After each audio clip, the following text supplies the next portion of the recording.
Hepinize merhaba arkadaşlar. Bugünkü videoya hoş geldiniz. Bugünün videosunda sizlere yeni kuşlarımı tanıtacağım. Yeni kuşlar aldım. Güzel, heyecanlı bir kümes ortamı var. Tabii ki sadece bunlar değil. Bunların dışında birçok yeni kuş geldi. Farklı yerlere gidecek kuşlar da var. Sahiplendirilecek kuşlar da var. Bakıcı olarak da bir çift kuş İbrahim abimden hediye geldi. Onları da göstereceğim. Ama ondan öncesinde şu rahibelere bir bakalım. Çok kaliteli güzel rahibeler aldım bir çift. Yumurtaya kovalıyorlar şu anda.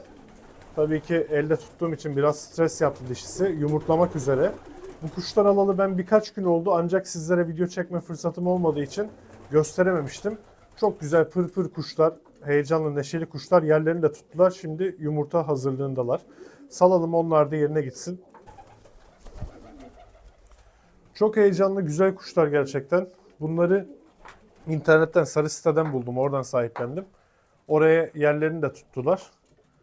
Orada dişi inşallah 1-2 güne, bugün ya da yarın yumurtlamasını bekliyoruz. Burada şu anda kalabalık bir ortam var çünkü yukarıdaki kümesteki bütün kuşları da buraya indirdim. Buradan 4 tane posta var. Bunların büyükleri Bulgar postası. Sol ve sağdakiler de Roman bilezikli. Çok böyle uysal, gerçekten yakalanabilen hoş postalar. Bunlar için ayrı bir video yapmadım. Sizlere şöyle göstermiş olayım. Gerçekten çok güzel. Kemikleri vesaire, yapıları ve huyları, karakterleri çok hoş kuşlar. Ne kadar sakin olduklarını da göstermiş olayım size. Yani insanlardan gerçekten çok fazla korkmuyorlar.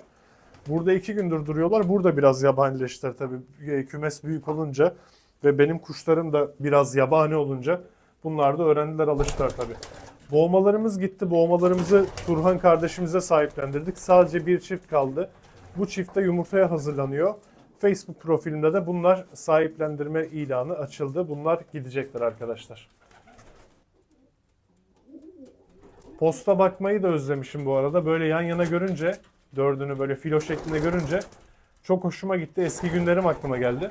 Posta ben zamanında beslemiştim. Çok da keyif alarak beslemiştim. Hatta uzaklardan salıp böyle kendimi de tatmin ediyordum. Güzel yerlerden güzel mesafeler yaptırmaya çalışıyordum.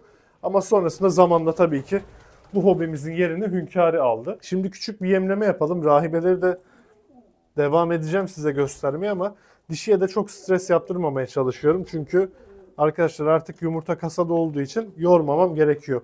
Yemlikleri şöyle göstereyim size arkadaşlar. Yemlikleri artık ikiledim. Yani yukarının yemliğini de aldım. Totalde 2,5 metre bir yemlik oluşmuş oldu. Bu arada yaklaşık 2,5 haftadır antibiyotik giriyorum. İlk hafta Coliguard girdim. İkinci haftasında Cankerex Plus girdim. Şimdi Tricox giriyorum. Tricox'u çok fazla uzatmayacağım. 3 gün vereceğim. Kuşlarda bir şey yok ama çok girdi çıktı olunca ben böyle biraz korktum açıkçası. Kuşlara bir şey olmasından korktum. Yani burada bu kadar emek var, bir sıkıntı olmasın diye bu antibiyotiği de tazelemiş oldum. Hem de yavrular var. Üretim süreci devam ettiği için herhangi bir sıkıntı olmasın dedim yavrulara. Şimdi hemen bir yemleme yapalım. Hem de burada ne kadar kalabalık, ne kadar fazla kuş olduğunu siz de görmüş olun. Bu odayı da çevireceğim, dönüştüreceğim. Bu odayı yapmıştım biliyorsunuz. Bu kalabalığı görün. Buradan sahiplendirilecek kuşlar var. O konuya da değineceğim. Ben bugün 3 farklı kuşu ilana koydum. Sarı sitede değil, kendi profilimde paylaştım arkadaşlar. Facebook profilimde herkese açık. Arkadaş olmamız gerekmiyor. Herkes görebiliyor. İşte gold sülfür paylaştım, gold paylaştım, boğma paylaştım. Bu konuya da değineceğiz ama önce bir yemleme yapalım.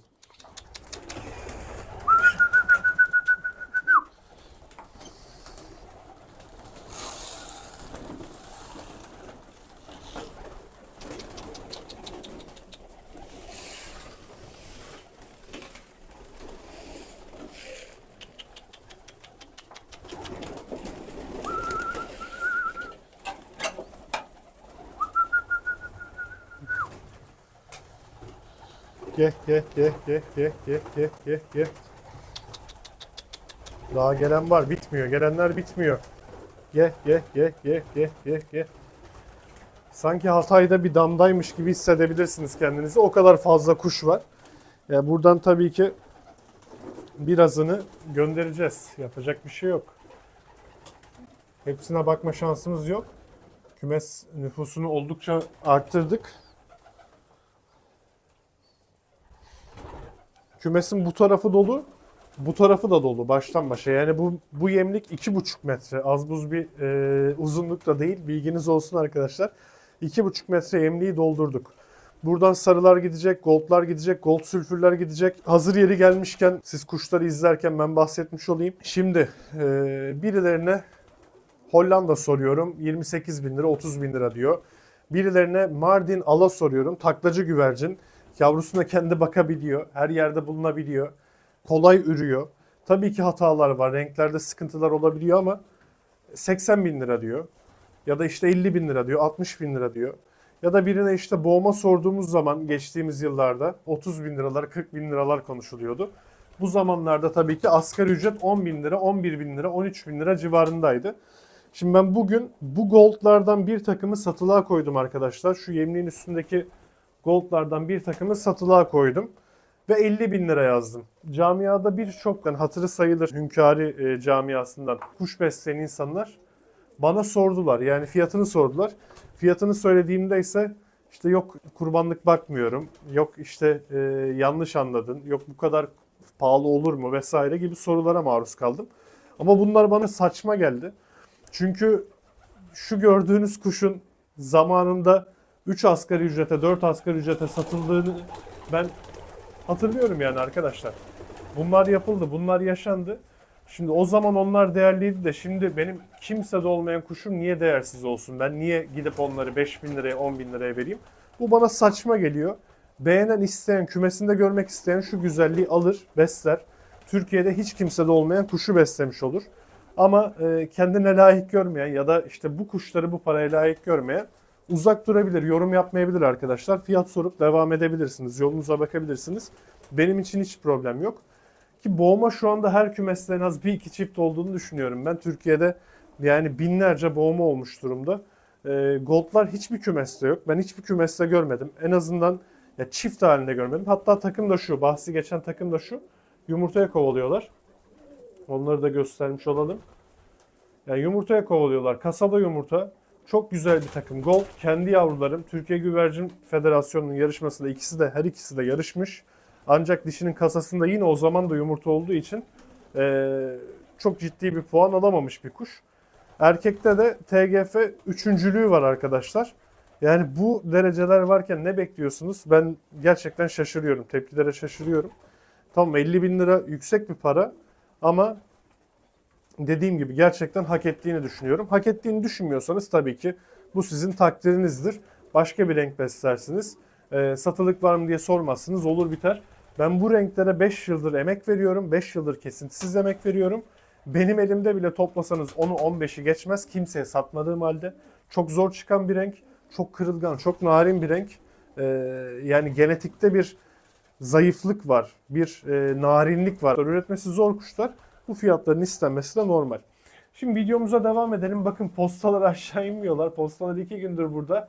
Ama klasik posta davranışı arkadaşlar. Kümese alışması her zaman böyle bir 3-5 günü buluyor.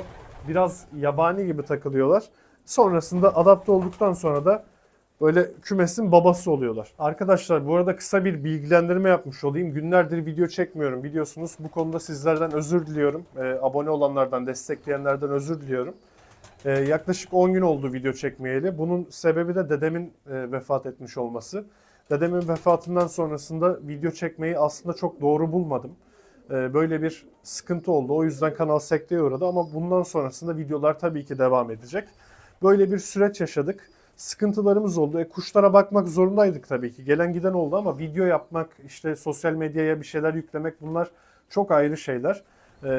Ölüm başka bir şey arkadaşlar. Allah kimsenin başına vermesin. Allah gecinden versin. Tüm sevdiklerimize, büyüklerimize uzun ömürler versin. Böylelikle kısa bir bilgilendirme olarak sizlere de neden video çekmediğimin bilgisini de vermiş oldum. Şimdi arkadaşlar bir haberimiz var. Bu güzel bir haber. Straseller biliyorsunuz yumurtlayacak mı, yumurtlamayacak mı, acaba tutacak mı, tutmayacak mı, para verdik aldık ama olacak mı acaba gibi soru işaretleri vardı. Çok şükür 2 yumurta attılar. İkisi de dolu. İkisini de dölleyebilmişler. Dolu şekilde yapabilmişler. Ve gerçekten çok anaç kuşlar. Yani yumurtalarını bir gün olsun terk etmiyorlar, bırakmıyorlar. Yerlerini çok güzel koruyorlar. Hem bu katı hem de alt katı koruyorlar aslında ama bu gold tekrar yavrusu burada ölmesine rağmen buraya yumurtlama niyetinde. İnşallah öyle bir şey olmaz. Olursa da alacağım yumurtalarını başka yere süreceğim. Yani straserlerimizin altında şu anda çok şükür 2 tane yumurta var ve inanılmaz saldırgan, inanılmaz acıtıyor. Bu kuşlar hakkında kısa bir yorum yapayım size. Bu kuşlar arkadaşlar kesinlikle ne Mardin'le ne de hünkârıyla beslenecek kuşlar. Yani ikisiyle de ya da herhangi bir sakin, böyle ılımlı bir ırkla beslenebilecek kuşlar değil, bilginiz olsun. Burası yaklaşık 30 metrekarelik bir alan, 2 oda, bir salonluk bir alan.